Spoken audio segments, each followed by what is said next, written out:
The writings of this Constitution mainly protected individuals from any external and government coercion, arrest, and intrusions on its right to life, privacy, and property and liberty.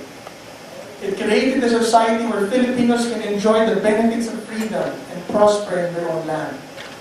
It created a strong civil government that criminals and rebels feared, yet functionally limited to the preservation of peace, order, and the application of justice.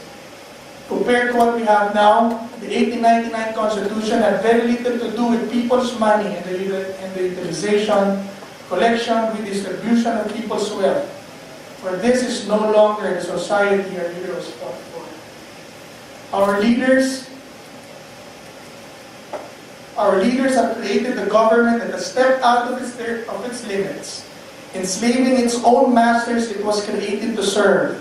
And through legislation applying the principles of slavery, inequality, and selected privileges for the selected few.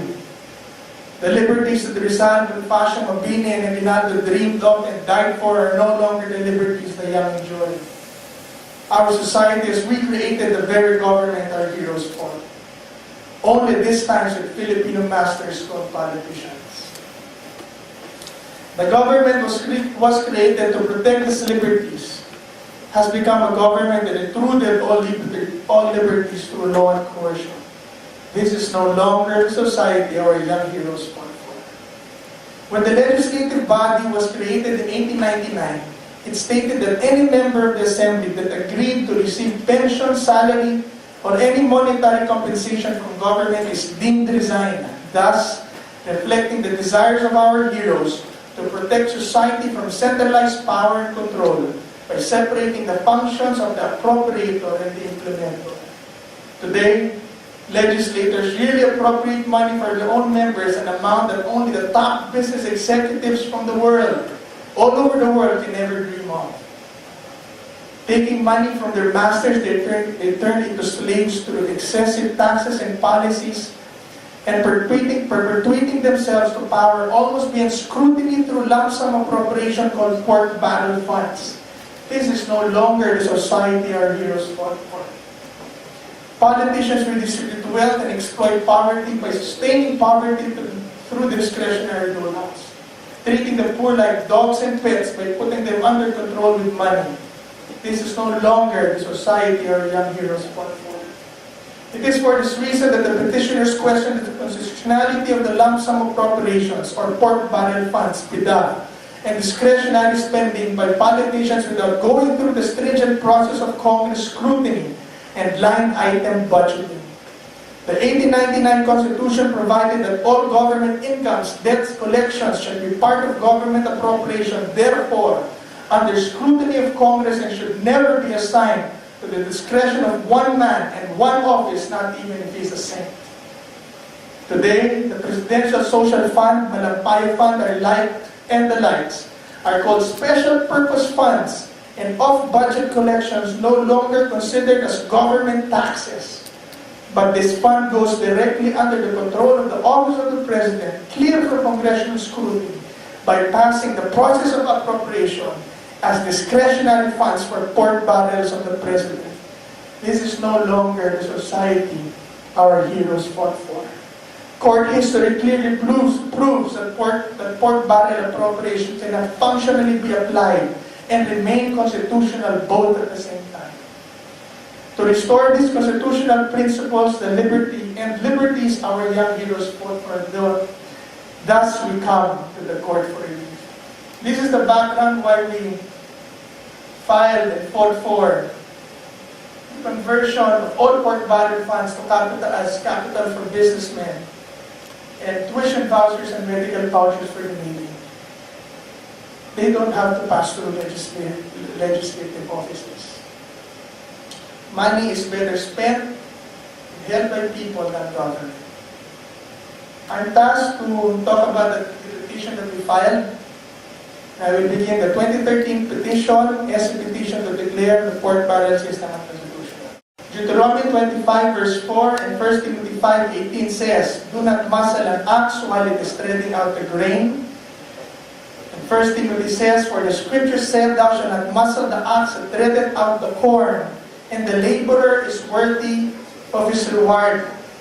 We are the ox. We work.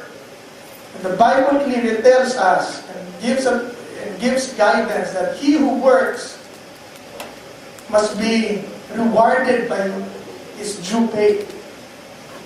Government no longer practices that. Because what you work for, they take. More than 50% of you make, they take as taxes and appropriate it as public funds. Money should be in the hands of people, not government. Principle number 2, a limited civil government. In Romans 13, verse 3 to 4, says, "Rulers are terror not to good works, but to evil, so they are the terror. Do you want to be afraid of the authority? Do what is good, and you will have praise from the same, for he is God's minister to you for good. But if you do evil, be afraid, for he does not bear the sword in vain." The government is supposed to bear the sword. "For he is God's minister and avenger of wrath to execute wrath on him that practices evil." That is the very limit that the Bible has placed for government. To execute wrath and to maintain peace and order, never to touch people's money or govern our lives, or own our property and ask us to pay taxes from properties that we already bought, and tell us how to give our inheritance to our children. The biblical limits of civil government is the execution of peace and order and the application of justice. 4 generations ago, our young leaders, our young national heroes, wrote the very first constitution that reflected the vision of a free nation, the 1899 Malolos Constitution. Title 5, Article 52 says, "Any member of the Assembly who accepts from the government any pension, employment, or office with salary is understood to have renounced his membership. From this shall be accepted the employment as Secretary of the Government of the Republic and the offices provided for by special laws." This reflects the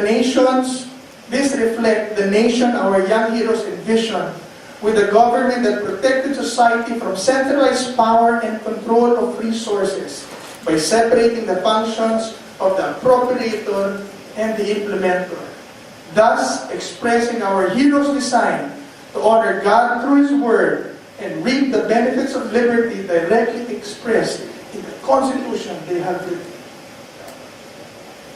The 1987 Constitution reestablishes the principle of separation of power in the 3 branches of government.